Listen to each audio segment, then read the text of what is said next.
नमस्कार दोस्तों, stock market studies में फिर से एक बार आपको बहुत-बहुत स्वागत है। तो आज यहाँ पे मैं बात करूँगा एक ऐसी कंपनी के बारे में जो देखा जाए तो इंडिया के नंबर 1 बैंकिंग इंडस्ट्रीज में उसका नाम बहुत दिनों से पहले भी दाखिल हो चुके थे, आज भी है। मुझे लगता है फ्यूचर में भी रह सकते हैं, क्या नहीं रह सकते वो अलग बात है। तो फिलहाल की जो सिनेरियो है वो आज भी नंबर 1 कंपनी है। तो आज जिस बैंक के बारे में बात करूँगा वो देखा जाए तो इंडिया के नंबर 1 बैंक होने के नाते भी आप देखेंगे तो इसका प्राइवेट इंडस्ट्रीज में इसका नाम हर जगह पे आपको देखने को मिलेगा। तो आज जिस बैंक के बारे में बात करूंगा वो है एचडीएफसी बैंक, जो मेरे सबसे पसंदीदा कंपनी है। तो मैं क्यों पसंदीदा बोलता हूँ और इस कंपनी के बारे में मैं पूरा डिटेल्स डिस्कस करूंगा। साथ ही साथ कंपनी ने एक अनाउंसमेंट भी किया है, उस अनाउंसमेंट के चलते हुए आपको एक्स्ट्रा बेनिफिट क्या मिलेगा और कंपनी को एक्स्ट्रा बेनिफिट क्या मिलने वाला है, उसी के ऊपर बात करूंगा। तो वीडियो को लास्ट तक देखना और अभी तक आपने इस चैनल को सब्सक्राइब नहीं किया तो प्लीज सब्सक्राइब करिए, क्योंकि आपके प्यार के बिना, आपके सपोर्ट के बिना कुछ भी संभव नहीं है। तो प्लीज सपोर्ट करिए, चैनल को प्लीज सब्सक्राइब भी करिए। तो चलो देख लेते हैं आज के स्टॉक के बारे में। तो कंपनी का नाम आप सभी जानते हैं, एचडीएफसी बैंक। तो एचडीएफसी बैंक एक प्राइवेट बैंक है और इंडिया के नंबर 1 बैंक है। क्योंकि इसका नंबर 1 होने के पीछे बहुत सारे कारण है। वो कारण मैं प्रीवियस वीडियो में डिस्कस कर चुका हूँ। आप प्रीवियस वीडियो इसका नहीं देखे होंगे तो प्लेलिस्ट में जाइए और उस वीडियो को वॉच करिए। तो यहाँ पे देख सकते कंपनी ने क्या अनाउंसमेंट किया, वो सबसे पहले आपको बता देता हूँ। तो अनाउंसमेंट कहाँ पे आया, बिजनेस टेंडर के इस न्यूज चैनल के माध्यम से आपको डिस्कस किया गया है। तो आप इस साइट को विजिट करिए। तो मैं पूरा इस साइट को थैंकफुल हूँ इस साइट के ऊपर, क्योंकि अच्छा खासा एक न्यूज पब्लिश किया। तो आप भी साइट को जाकर देख सकते हैं। तो आप देख सकते हैं H D F C bank तो ₹3000 करोड़, तो 3000 करोड़ यहाँ पे क्या करने वाला है, 81 bond get financial year 23rd। यहाँ पे देखिए बेस्ट रेट एट 7.84%। तो यहाँ पे 7.84%, 3000 करोड़ का बॉन्ड, ये क्या है, चलो मैं एक बार आपको समझा देता हूँ। तो सबसे पहले बॉन्ड क्या होते हैं बहुत सारे लोगों को पता नहीं होता, चलो मैं वो भी आपको बताता हूँ। मान के चलिए एक कंपनी है, तो उसको बिजनेस चलाने चलाने के लिए उसको क्या करना पड़ेगा। मान के चलिए वो एक हिस्सेदारी, मतलब शेयर मार्केट में लिस्टिंग भी कर चुके हैं आईपीओ के माध्यम से, मतलब शेयर होल्डर के पास हिस्सेदारी भी है। तो अभी उसको लिस्टिंग की, मतलब शेयर होल्डर के पास हिस्सेदारी क्यों है, उसको पैसे की जरूरत था तो वो कुछ हिस्सेदारी बेचा है, मतलब यहाँ पे परसेंटेज कुछ बेचा है। अभी उसको और भी पैसे का जरूरत है तो वो दो चीज कर सकते हैं, और छोटा सा हिस्सेदारी बेच सकते हैं, उससे फंड उठा सकते हैं। और एक चीज कर सकते हैं, वो बॉन्ड इशू कर सकते हैं। और एक चीज कर सकते हैं, वो क्या, वो है बैंकिंग से पैसा उठा सकते हैं, मतलब फंडिंग वो उठा सकते हैं बैंकिंग के हिसाब से। तो अभी बैंक से अगर पैसा उठाया बिजनेस के लिए, तो उसको अराउंड अराउंड 11 से 12% तक उसको लोन, मतलब इंटरेस्ट देना पड़ेगा, और वो भी पर मंथ देना पड़ेगा।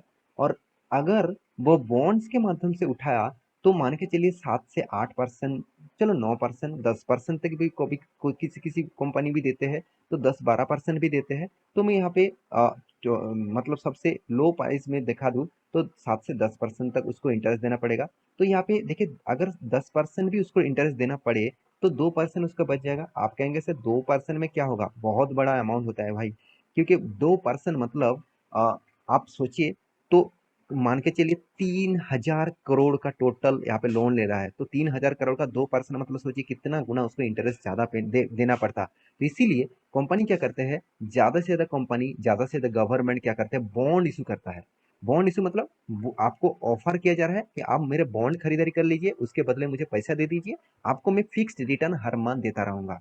तो यही एक कारण है, कंपनी क्या कर चुके हैं, कंपनी बॉन्ड इशू कर चुके हैं। और वो भी कितना, 3000 करोड़ का। और 3000 करोड़ बॉन्ड इसीलिए इशू कर रहा है क्योंकि कंपनी को फंडिंग की जरूरत है, कंपनी बिजनेस को और भी बड़ा करना चाहते हैं, और भी नया प्रोजेक्ट के ऊपर काम करना चाहते हैं। तो 3000 करोड़ वो बॉन्ड के माध्यम से यहाँ पे, मतलब पब्लिक को ऑफर किया जा रहा है कि आपको मैं 7.84% का इंटरेस्ट दूंगा, और उसके बेसिस से आपको मुझे इस बॉन्ड को खरीदारी कर लीजिए। देखिए बॉन्ड का बहुत बड़ा सिलेबस है, अगर उसके ऊपर डिटेल्स वीडियो चाहते हैं तो मुझे कमेंट जरूर करिएगा।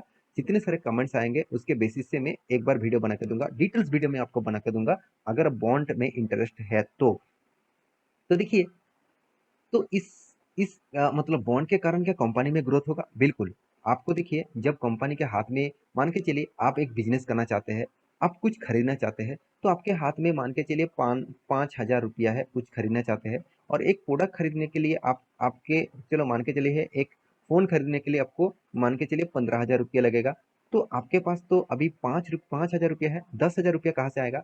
आप लोन ले सकते हैं, मगर बैंक तो आपको लोन नहीं देगा। तो आप क्या कर सकते हैं, आपका दोस्त के पास जाके आप कहेंगे कि दोस्त मुझे पैसा दे दीजिए, मैं तेरे को मतलब 1 साल के अंदर वो पैसा कुछ-कुछ करके मिटा दूँगा। तो आपका दोस्त सही है, आपका दोस्त अच्छे है, तो वो आपको लोन दे देंगे, मतलब 10,000 रुपया आपको दे देंगे। तो सेम टू सेम आपके हाथ में पैसा आ गया तो आप खरीदारी कर लिए, तो आपके हाथ में पैसा आएगा तो आप बिजनेस कर लिए। तो सेम टू सेम कंपनी भी उसी तरीके से सोचता है। बॉन्ड इशू के माध्यम से वो फंडिंग उठाते हैं, उस फंडिंग से वो बिजनेस में लगाता है। देखिए, मैं ये नहीं कहूंगा कि बहुत सारे कंपनी से ये भी होता है कि बॉन्ड तो इशू कर लेते हैं और फंडिंग तो उठा लेते हैं, मगर वो बिजनेस को नहीं ठीक ठाक चला पाते हैं। तो इसमें जितने सारे लोगों ने इन्वेस्ट किया है उसको भी लॉसेस होता है, तो कंपनी को भी लॉसेस होता है। तो एचडीएफसी बैंक जैसे कंपनी के ऊपर आप ट्रस्ट कर सकते हैं, क्योंकि इस बैंक का ग्रोथ ऑफ पोटेंशियल बहुत अच्छा है। क्योंकि इस कंपनी का जो खासियत है, आपको मैं 2 वर्ड में बता दूं, क्योंकि इस कंपनी का खासियत यहाँ पे दिखेगा, देखिए, बेसिक अर्निंग। तो बेसिक अर्निंग के बारे में बात करूं तो लगातार अर्निंग ग्रोथ होता गया है। कभी भी ऐसे नहीं कि चलो कंपनी में बहुत लो में चला गया, बहुत हाई में चला गया, एक एक एवरेज लेवल में हमेशा अर्निंग होता है। और कैश अर्निंग पर शेयर, तो कैश में जो अर्निंग पर शेयर है वो भी शानदार देखने को मिला। और एक चीज मैं और भी बता दूं, कंपनी का सबसे जो मुझे अच्छा चीज देखने को मिलता है इस कंपनी के ऊपर, वो है कंपनी का रेशियोज। कौन सा रेशियोज? कासा रेशियोज। आप कासा रेशियोज को देखेंगे तो कंपनी 43, 42, 42, 46, 48। तो आप कहेंगे सर क्या इससे ज्यादा कासा रेशियो दूसरे कोई कंपनी का है? हाँ, सबसे ज्यादा कासा रेशियो है कोटक महिंद्रा बैंक का। उसके बाद देखेंगे तो आईसीआईसीआई बैंक का भी है। तो Kotak Mahindra bank, ICICI bank, Kotak Mahindra Mahindra bank का अराउंड अराउंड 60 के आसपास है। तो 60 नहीं है, 60 के आसपास है। और आईसीआईसीआई बैंक का करीबन करीबन 52 के आसपास है।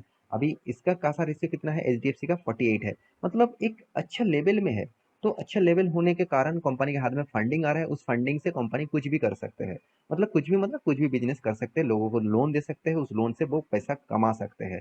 तो मेरे कहने का मतलब है, जिस कंपनी का स्ट्रेंथ इतना अच्छा है, साथ ही साथ आप कंपनी का और भी डिटेल्स तो मैं आपको बहुत बार दिखा चुका हूँ। कंपनी कोई छोटा मोटा कंपनी मत समझ लेना। निफ्टी में एक बहुत बड़ा वेटेज रखते हैं बैंकिंग इंडस्ट्रीज, फाइनेंस इंडस्ट्रीज। उनमें से सबसे ज्यादा वेटेज रखता है कौन? HDFC bank. चलो मैं आपको दिखा भी दे। देखिए, निफ्टी जितने सारे कंपनी वेटेज रखते हैं, मतलब जो सबसे ज्यादा निफ्टी को मतलब बड़ा करते हैं, निफ्टी में ग्रोथ रखते हैं, वो देखिए नंबर 1 कौन है? रिलायंस इंडस्ट्रीज जो 11.69 है। उसके बाद किसका नाम आया? H D F C bank. तो सोचिए 8.73%। तो ये बात आपके दिमाग में मतलब भर भर के रखना चाहिए, क्योंकि एचडीएफसी बैंक इंडिया के सेकेंड लार्जेस्ट वेटेज रखने वाला निफ्टी जो इंडाइसेस है, जो इंडिया को रिप्रेजेंट करते हैं, स्टॉक मार्केट को ग्रोथ और पोटेंशियल देते हैं, वो सेकेंड इंडिया का कंपनी है। और बैंकिंग इंडस्ट्रीज में नंबर 1 है। हाँ, उसके बाद आईसीआईसीआई बैंक भी है। ये भी कोई छोटा मोटा बैंक मत समझ लेना, आईसीआईसीआई बैंक के ऊपर भी फोकस रखना। ये भी एक बहुत तगड़ा कंपनी है। तो मैं आज एचडीएफसी बैंक के बारे में बात कर रहा हूँ। तो इस कंपनी में जो स्ट्रेंथ है मैं आपको दिखा चुका हूँ। कंपनी में आप कहेंगे सर कंपनी तो बहुत ज्यादा कर्जा लेके रखा है। देखिए, बैंकिंग इंडस्ट्रीज में आपको 7%, 6% कर्जा कुछ मेजर नहीं करना चाहिए। तो इस तरीके से लोन तो वो लेगा ही, क्योंकि ये देखिए 17 लाख करीबन करीबन 17 लाख करोड़ का कर्जा है। और कंपनी का मार्केट कैप है 8 लाख करोड़। आप कहेंगे सर 2 गुना से भी ज्यादा कंपनी का कर्जा है। क्या कंपनी में खराबी है? बिल्कुल भी नहीं। कंपनी लगातार इनकम भी कर रहा है। साथ ही साथ कंपनी का देखिए सेल्स ग्रोथ, कंपनी का प्रॉफिट ग्रोथ एक अच्छा खासा लेवल में है। साथ ही साथ कंपनी का जितने सारे प्रॉफिट एंड लॉस के आप रेशियोज देखेंगे तो लगातार कंपनी का प्रॉफिट हो रहा है। जो कंपनी लगातार ग्रोइंग मोड में होता है ना, तो उस कंपनी के ऊपर टिके रहना चाहिए आपको। वही कंपनी आपको पैसा देगा ही देगा। किस तरीके से पैसा दे रहा है, चलो वो भी देख लेते हैं। यहाँ पे देखिए रिटर्न कितना, 17%, 10%, 10%। आप कहेंगे सर 10% के लिए मैं इस कंपनी के ऊपर निवेश करूँ? क्यों करूँ? क्योंकि देखिए सिर्फ 10% नहीं, कंपनी आपको एक्स्ट्रा बोनस भी देते हैं, बाईबैक भी देते हैं, साथ ही साथ स्प्लिट भी कर चुके हैं कंपनी बहुत बार। साथ ही साथ कंपनी डिविडेंड भी देते हैं, तो एक्स्ट्रा बेनिफिट भी तो आपको मिलता है ना। और हाँ, बहुत दिनों तक जो बैंक सेगमेंट है, निफ्टी जिस तरीके से भाग रहा है उसके हिसाब से बैंक सेगमेंट नहीं भागा। आप इसका चार्ट पैटर्न एक बार देखेंगे तो आपको पता लग जाएगा। देखिए, जिस तरीके से पहले स्टॉक में जिस तरीके से ग्रोथ हुआ था, उस तरीके से ग्रोथ देखिए कोविड के सिचुएशन के बाद उस तरीके से ग्रोथ नहीं हुआ जो बाकी कंपनीज को हुआ है। जैसे आईटी इंडस्ट्रीज को, ऑटो इंडस्ट्रीज को और एफएमसीजी इंडस्ट्रीज को जिस तरीके से ग्रोथ पोटेंशियल मिला, साथ ही साथ फार्मा इंडस्ट्रीज को जिस तरीके से ग्रोथ पोटेंशियल मिला, ऑटो मतलब बैंकिंग इंडस्ट्रीज में उतना ग्रोथ पोटेंशियल अभी तक नहीं दिखा। हाँ, अभी धीरे धीरे हाई कर रहा है। ICICI bank life time high के अचीव में है। तो मेरे कहने का मतलब है, अगर आपके पास एचडीएफसी बैंक है तो आप लॉन्ग टर्म विजन के लिए जरूर सोचिए। शॉर्ट टर्म में कुछ भी हो सकते हैं, शॉर्ट टर्म में कुछ भी आपको चेंजिंग देखने को मिल सकता है।